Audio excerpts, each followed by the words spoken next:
Welcome to Recruits the Podcast, episode 4, and I am your guest host, Blain Potvin. I'm joined by the owner, janitor, scout extraordinaire, does the jack of all trades for Recruits, Grant McCagg. Funny, I was going to call you the jack of all trades there. Sailor man that just on last minute's notice comes in to do to host this podcast. I truly appreciate it. Well, the pay really makes it easier. Yeah, yeah. Notoriety. That's what you're in it for. Well, either way, it should be a fun time.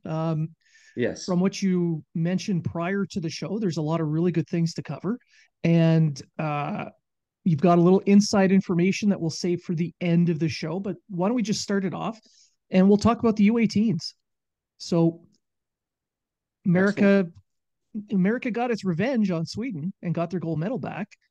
So good for them, I guess. But who? Why don't we start with the teams first? Which team impressed you the most? Well, I guess the Americans coming back like they did in the gold medal game looked like they were toast. Swedes were. I think they had given up 6 goals all tournament going into that game, and they were shutting them out through a couple of periods, and they got on track there and tied it up, and then won it in overtime. So they deserve credit for their resiliency. I think Augustine didn't hurt his certainly didn't hurt his stock in that game. He kept them in it really. He Yeah. probably made 5 or 6 saves that could easily have Swedes could easily have been up by 4 or 5. Before the U.S. came back. So I mean, I suppose they were the favorite going in, but you still have to do it, right? It's quite often that the favorite in these tournaments doesn't win, so they get credit for coming back and winning the gold. Yeah, and Augustine seems to have exercised his Swedish demons as well. After that bronze medal win in the under 20s, where he gave up 8 goals, he comes into this game and he looked stellar. Yeah, well, it's a tough situation for a draft eligible goalie. You don't see it too often that is playing in a gold medal game or sorry, bronze medal game. Like in the U20s. So uh, I didn't, certainly that hurt his draft stock at the time, I suppose. But I think he answered the bell in this tournament and was really solid, and a kid that I probably you know, had him in the second round going into the year. Dropped him out after the World Juniors. I'm pretty certain that he's going to end up being back in the second round in my final rankings. That would be my assumption, but do you think he's going to be closer to the top of the second round or kind of slide to the middle or end? Well, that's a good question. I'm thinking probably mid to late, somewhere between 40, 45, and 55, somewhere in there is likely where I'm going to have him slotted. I'm just working on I started work May 1st. That's always ding, ding, ding. You got to start working on your draft guide. So Yeah. the timing was great because the tournament ended and it's like the next day, okay, got to get at this here and start. So I've been keying in a lot of starting on the draft profiles and keying all the information on those guys and working, trying to finalize my final rankings. I'm going to have one more round of chats with all of my NHL scouting contacts, get some extra last quotes because I like to use their quotes for the profiles of each of these guys, and kind of like how the Hockey News has always done it. Get quotes from NHL scouts, and they'll give me some input, obviously, on where they think guys should be, and at that point, I'm going to finalize my rankings. So sometime over the next 2 weeks, I'll figure out Augustine. But yeah, at this point, I'm thinking mid to late second round for him.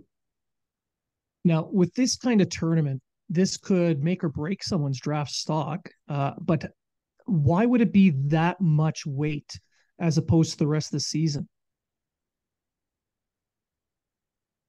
Well, it's the final, it's the big event, you know. Like it's just like in CHL playoffs. I put a lot of weight in. I put more weight in what a prospect does in the playoffs than I do in the regular season, because ultimately you're picking these guys to play in the playoffs to help you win in the playoffs, the NHL level. So usually it's the kids that step up in the big moments that do the same thing at the next level. So it's very important. It's also, you want to see improvement from prospects as the year goes along, and this is the last event for most of them. You know, all of them probably. I guess none of them will play in the World Junior or in the World Championships, but so it's important to see that improvement during the year as well. So yeah, I put I put a fair amount of weight on what I see in junior playoffs and in the U18s.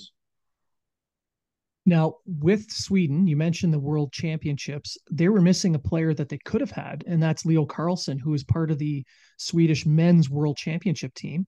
I believe he's going to be their first line center. Had he been in this tournament, I think that would have made a big difference, and we might have seen his stock rise to almost Fantilli.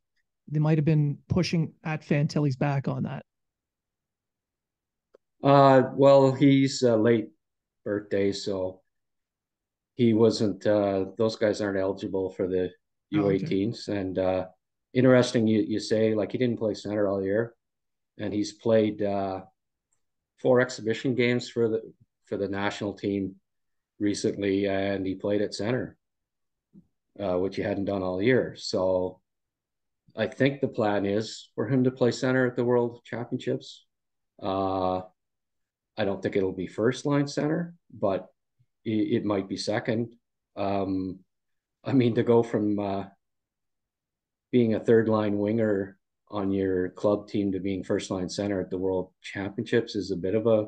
I don't think that they'll leap that far, but it'd be cool. Like scouts are going to want to see that for sure.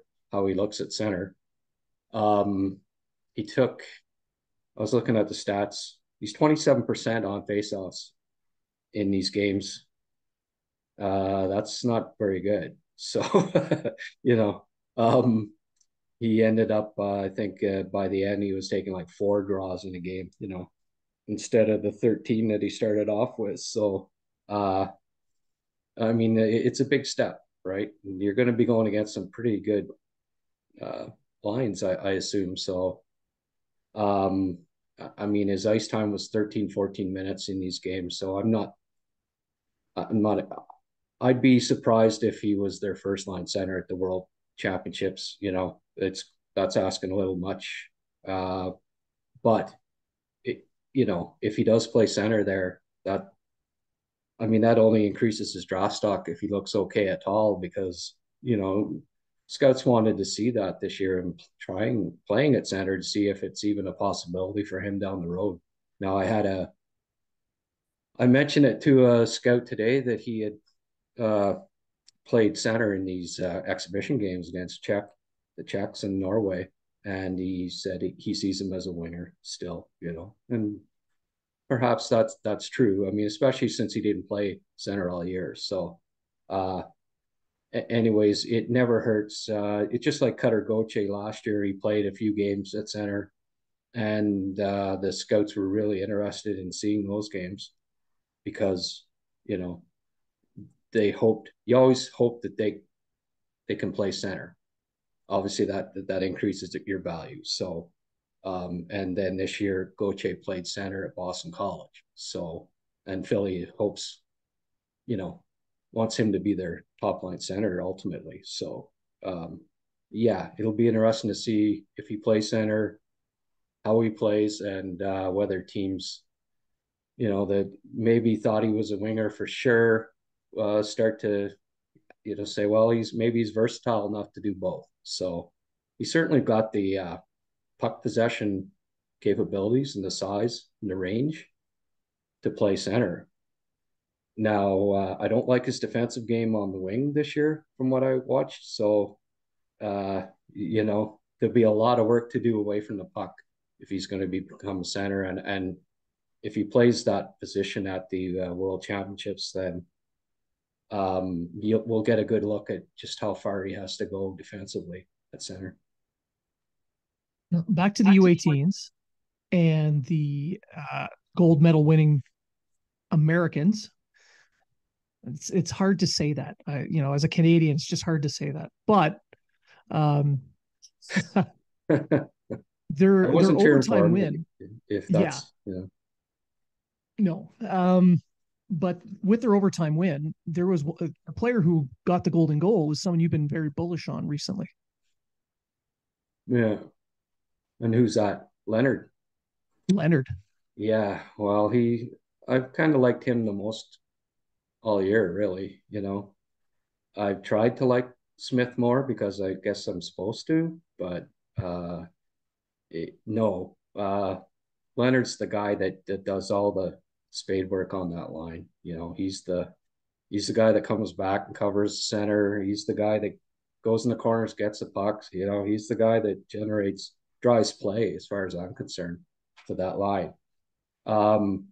He's the guy that hits. I think Smith had 2 hits in the entire competition, and that's a period usually for Leonard. He'll get 2 hits in there. So yeah, he's the guy that I like the most on that team, and I also think that he's the guy that's going to help you win games the most when it counts in the playoffs in the NHL. So unless I'm talked out of it by my scouting brethren when I have my final chats with them, I'm relatively certain that Leonard's going to end up being my top ranked American. I mean, I could see that. The way he has played has been more pro ready out of the top line. It'll be interesting to see how that top line, because all three, Smith, Perreault, and Leonard, are all going to Boston College next year. So it'll be interesting to see how they step their game up into the NCAA. But with this tournament, Smith clearly had the scorer's touch. He got 20 points in this tournament. That whole line dominated. But I do think Leonard, his physical side is probably what's going to get him drafted as high as he will be. Yeah. I mean, he's got a great shot. He's got good skill, very good. Like he's very safe. I think you got a second line winger, as a floor, and quite possibly be a first line winger. So that gets you drafted high. You're lucky to get guys with first line upside in the top 10. So I think he goes top 10 for sure. I just now if he goes as high as I like him, maybe not. But ultimately, teams like to draft guys that are safe. In the top 10, you don't want a guy that doesn't make it.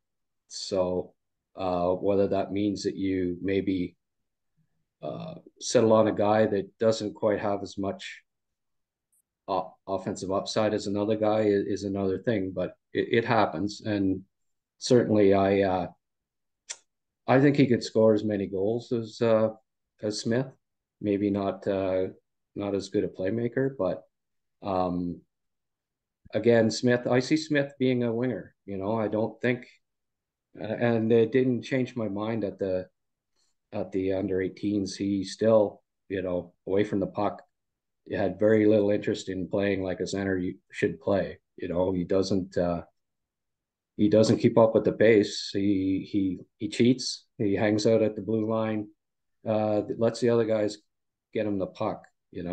Now at the you wonder because when he goes to the NHL, he's not going to have Leonard and Pearl. You know, these three guys are all going to get drafted by different teams. They're not going to be line mates at the pro level. You almost think like, will an NHL team frown at the fact that they may end up still playing together in Boston College because they're all going there, as you say. You know, there's a possibility that because of their chemistry, the coach says, "Oh, well, we'll just keep them together as a line," and then they keep not learning how to play with other players, and then when they turn pro, those two guys aren't there. You know, I don't know, Yeah. but to me, I think I'd almost hope if you're drafting those guys that they end up, you hope that they end up playing on different lines, or at least a couple of them. You know, hopefully Cutter Gauthier is the first line center likely next year. You know, does he have Smith and Perreault as his wingers, or Perreault and Leonard as his wingers, or you know, it might go that route, and I kind of hope it does, so that these guys can learn to play with other players, because at pro level they're not going to be together. So uh, I think Smith really benefited from playing with those two guys, and vice versa. So just from a future development standpoint, you know, I almost hope that they get broke up at the college level next year, so that they can learn to adapt to playing with other players. Now, the American team, as much as we've been harping on them, there's another team that had several players that are piquing interests, and one of them is the Swedish defenseman Axel Sandin Pellikka. He won the best defender for the tournament. He had a good showing in the U20s, but he had a real coming out party in the U18s. Do you think he's done enough to cement himself as the top defenseman in this draft? No, I don't think he did. Certainly, if you listen to you know, the analyzing on TSN, you'd think that he was going top three, but they certainly loved him, that's for sure. Um, I you know, I still saw the things that concerned me before with him. You know, he's very good, but at the junior level, but will it translate at the NHL level? I don't know. That, you know, he didn't have, Sweden was really strong on the forecheck, and there really wasn't a lot of their defensemen weren't really challenged that much in the tournament. I found it was rare that they were bottled up in their own zone. Um, Edstrom was just fantastic, you know, defensively. That's their first line center. He was not on for a goal against, playing against the other team's top lines until the overtime, until the game winning goal. You know, he played more than 150 minutes and just excellent, you know, at the puck was never down in the Swedish zone for any extended period of time. One of the few times that it did happen was at the start of the Canadian game, and Pellikka, who Button said didn't make any mistakes in the tournament, coughed up the puck, and the first goal or second goal against, you know, when he did actually get some pressure on him in the zone, because usually he's got loads of time back there. He did throughout the tournament. So I don't think he was really properly tested there. And at the World Juniors, when I did study it pretty, you know, where he was a lot more tested, he tends to make, you know, he'll make mistakes when he's under pressure. You can certainly knock him off the puck when you get to him, right? Uh, at this tournament, he didn't face many situations where he was in tight and he had to deal with physical play. But that's going to change at the NHL level for sure. Yeah. Um, Yeah. and he still, you know, he had that 5 point game against Canada where everything went right, but he wasn't on the first power play for Sweden, which I found interesting. But it didn't surprise me, because I really don't think he's going to be like a first power play guy at the NHL level. Certainly, if you're not at a U18s, odds are that you're not, you know, because Willander's not exactly an offensive defenseman, but he still got the nod over him. He doesn't have a great shot. He tends to just lob it in on net. He's great at keeping possession of the puck and moving it to a close teammate in the offensive zone. I think that's his bread and butter. But as far as him being a visionary that, that'll thread the needle with a great pass that creates offense, I don't see that from him. So I think maybe his offense is doesn't project to be high end at the NHL level.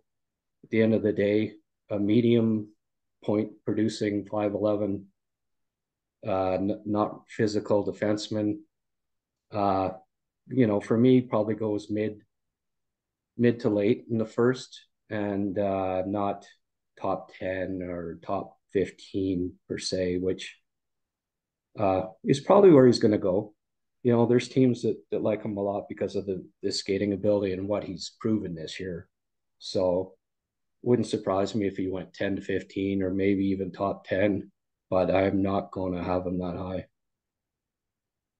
Now, more because I hadn't really watched a lot of this player this year prior to this tournament.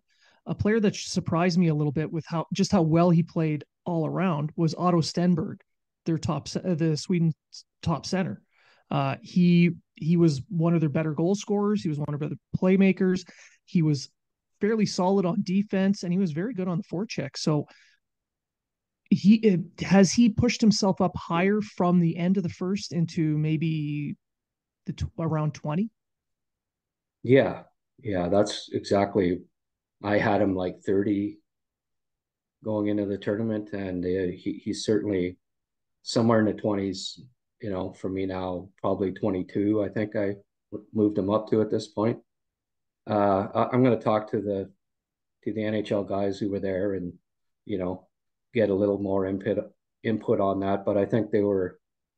I mean, he just kept producing at these events all year. He's kind of. I think the knock on him was a little perimeter in the past, but he did forecheck pretty hard, like you said, in this tournament. He played on the wing. Edstrom was the center on the top line, and they were the two best Swedes for sure. They're going in the first round, and I have Edstrom ahead of them, but it wouldn't shock me if Stenberg ended up going first, because Edstrom's skating is a bit of a concern, little knock need, and that always concerns NHL teams. You can only improve your skating so much when there's a mechanical issue like that. But I find that he's one of those guys, just like he reminds me of Mark Stone. He's always on the puck, and he's always getting to it and knocking it off the other team's stick. It's just constant. I saw it all year. You don't think he's going to get there, and he does. He's got a knack and the long stick too, and he's 6'3". So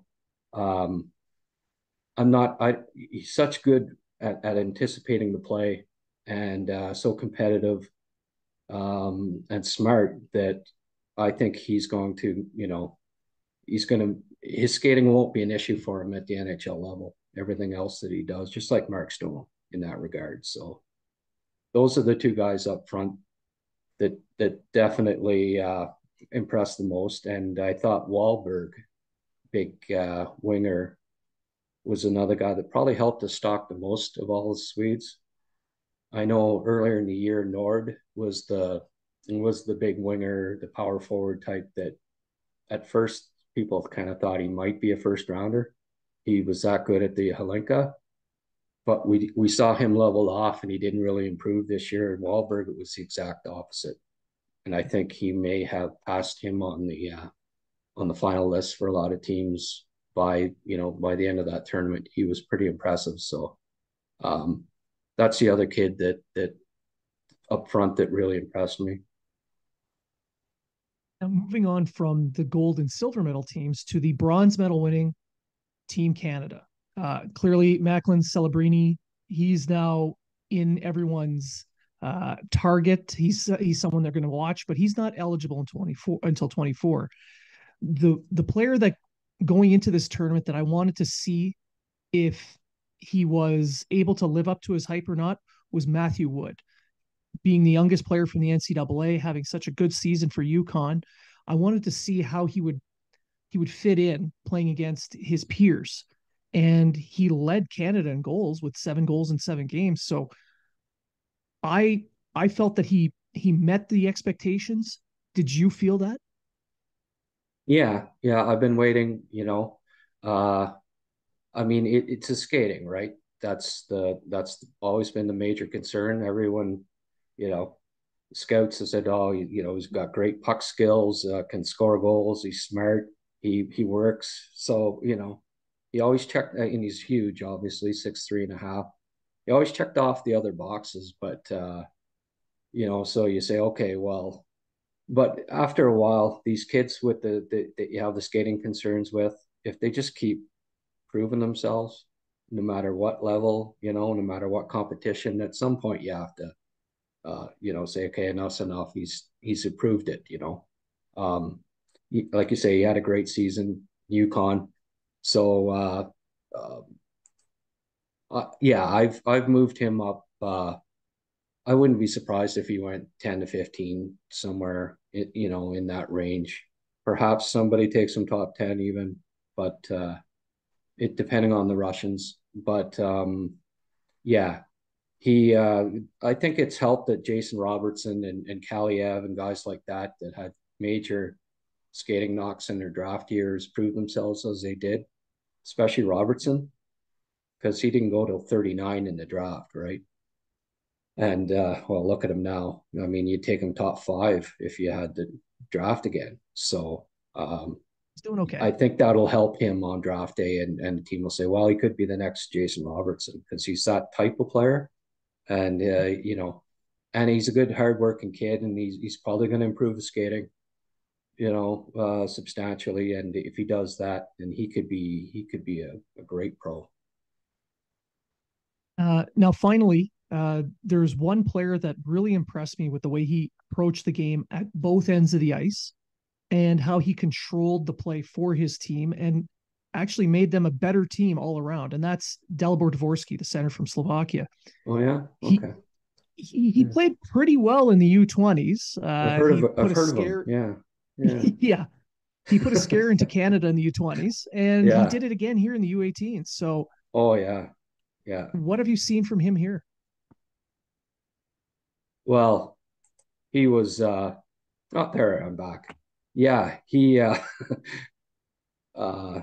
he just uh proved what I'd been seeing all year, but I mean went up and above it, over and above. I think he was 11 of his last 13 of their last 13 goals he was in on, counting the last goal they scored against Canada. I mean, just his puck possession game really, really impressed. You didn't see that in when he was playing against men all year as a 17-year-old. He didn't get to dominate the way he got to against his peers here, right? We loved the way he played defensively at the World Juniors because that was kind of his role he was tasked with. But here, he he put his team on his shoulders and carried them and came damn close to another Slovakian upset. Love the kid. I think, and I'm not alone with on this. There's NHL scouts that are going to have him and do have him ahead of Carlsson. Um, you know, I've got him top 3, and if Carlsson steps into the World Championships and is excellent, then he'll jump ahead of him, I imagine. But those two guys are really close for me as the 3-4 guys in the draft. I would not be heartbroken to see him join his Slovakian brethren in Slavkovsky and Meshar, former line mates as well. Yeah, for sure. And I mean, it's not a bad thing to have that comfort. I know Slav was on podcast with Knuckles Nyland there recently, and he was talking about how it's nice to have the fellow Slovakian there, that was there with him in summer and the camp and stuff. And anything that make these guys more comfortable, I think, is a positive because they're big parts of the future. Yeah, I agree. And this draft year is looking like it's going to be a very special one. And I'm really looking forward to seeing how your list comes together and how everything falls in place in Nashville. I'll be there to watch it. I'll send you a postcard, I guess, maybe a Yeah, couple please of do. selfies. Yeah. And before we leave, you had a little bit of a little tidbit of information you want to share about a specific New York Ranger.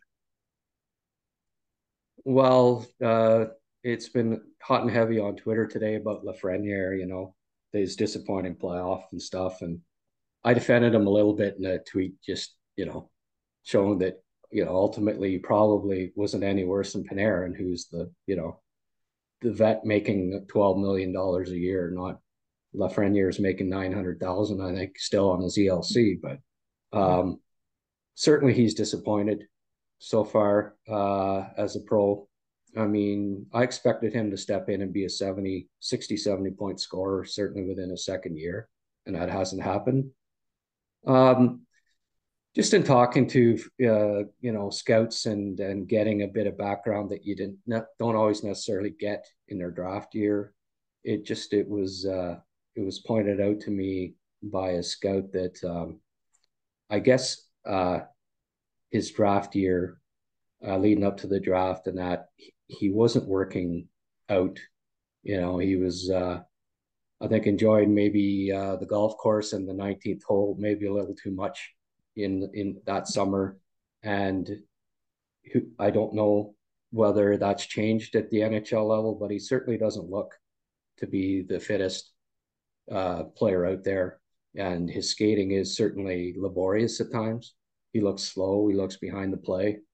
And I really wonder if he has put in the work in the off season that's required to reach the next level at the NHL level. Because I mean, you look at any first overall pick that's ever gone on to be a star. They worked, McKinnon, whether it's McKinnon or McDavid or Crosby or Guy Lafleur or you name them, they worked so hard. They lived and breathed hockey and got better as players. Crosby, I mean, working out, running on the beaches in the summer after he's drafted. He wasn't playing golf and drinking Coors Light all day. Every day in the summer of his draft year. It was the opposite. So I think he's got to maybe figure that out. That you can't just get by on natural talent alone. You have to put in the work. And I mean, he's 21 years old. He's just got to buckle down this off season, and put in the work. And I think he'll be a great player next year, but he's got to put in the work. And hopefully he figures that out this summer, does a little maturing and realizes that, if you want to be a top six impact player in this league, you have to work at it. Well, we'll see what happens this summer. I know there's already tongues wagging about him going to Montreal. There's always these, the clickbait sites that are making up stories. So in the meantime, I say we have fun with it and just kind of watch and see what happens. Yeah. Yeah. I don't know. Somebody that's disappointed like he has so far as the first overall pick. I think the last place he needs to be right now would be Montreal, you know? But it's such a nice and easy market. Yeah. Yeah. Like if he came out and he was still not producing like he should next year as a former first overall pick, after the Kings ransom, they probably have to give up to get him. Yeah, that wouldn't be good. So I don't see that. People always, French Canadian, no, got to be in Montreal. Well, how did that work for Drouin? You know, yeah, I don't think that that's a good idea at this point. I mean, unless you can get him for a steal because New York wants to get rid of him, you know, uh, I would say no. That's not in the in the works. Well, we covered quite a bit of ground. There was a very interesting end to the podcast here, talking about Lafreniere, but the meat of it is the U18s and the prospects, and I think it's going to be a lot of fun to see how everything sorts itself out, and how your list comes out. So I'm looking forward to seeing your list, and I want to thank everyone for watching us, and come back again real soon when Grant puts his list together. I really appreciate you doing this, Blaine. Thanks. My pleasure.